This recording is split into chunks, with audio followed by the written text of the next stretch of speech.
Good morning, everyone. So today I'll be explaining about hyponatremia. So hyponatremia actually defined as the reduction of sodium value in our blood. So your normal value is around 135 to 145.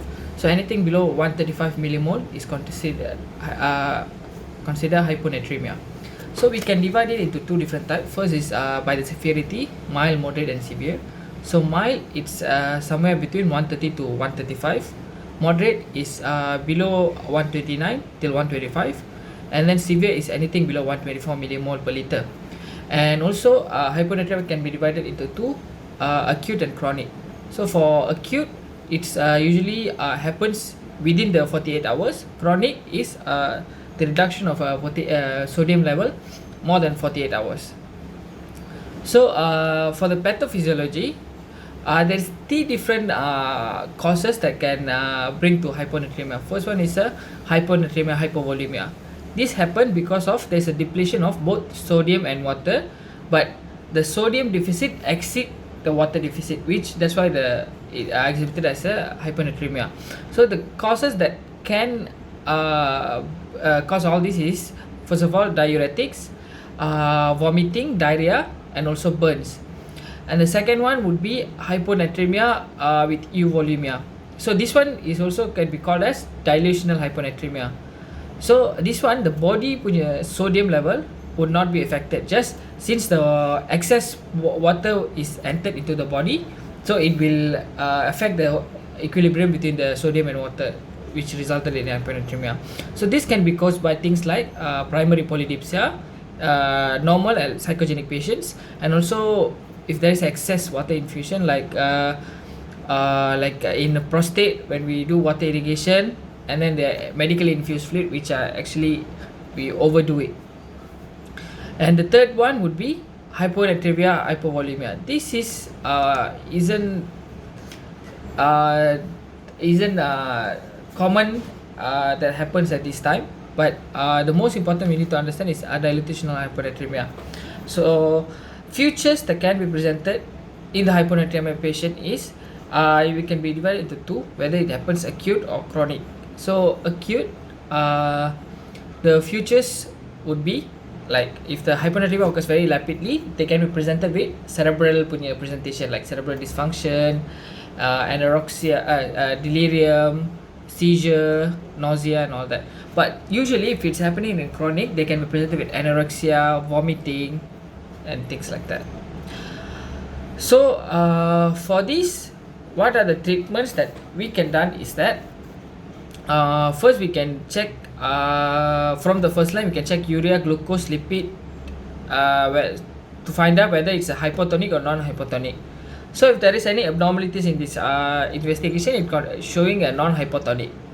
So if it indicates all those are normal, it indicates a normal hypotonic hyponatremia. So we can look at urine osmolality as well as urine sodium.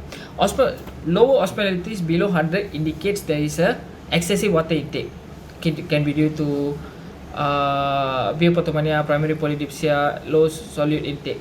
More than 100 indicates different causes. That's why we have to look into the urine sodium.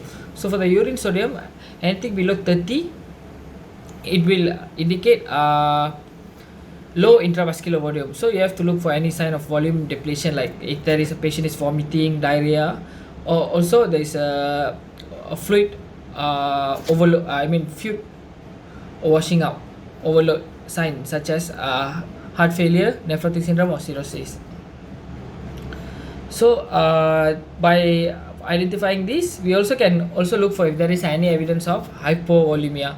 So the signs of hypovolemia can be seen is those who are under diuretics or who have a problem with adrenal insufficiency, and maybe if there is a normal ECF volume, they can be presented with hyponatremia in cases like SIADH and hypothyroidism. So in delusional hyponatremia, which as far as we concern related to surgical, so in severe cases, if it happens very acutely within 48 hours, we have to infuse 125 milliliter of 3% hypotonic solution. This is for rapid hyponatremia to correct the hyponatremia within the 20 minutes.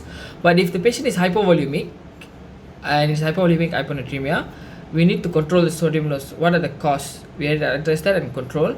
And then for euvolemic, we just can do with the fluid restriction. So as far as in prostate, usually the patient will be dilutional, it's a euvolemic. So we try to cut down the fluid, we do the fluid restriction. So cut down the water absorption, water intake of the patient. And in certain cases, like in the hypovolemic cases, what you can do is that you can put the patient on diuretics, but this should be done in a very with a strict method. So we scared it won't affect, like diuretic itself can cause hypovolemia, which can lead to hyponatremia itself. And then for the volume loss, even for the rapid to increase the sodium, it should be done in a manner that it's increased gradually, not straight away, because sudden increase surge in sodium can cause problem with the myelin, where it can cause myelinolysis and can lead to the another medical condition which makes the myelin to loss. So that's all from me. Thank you.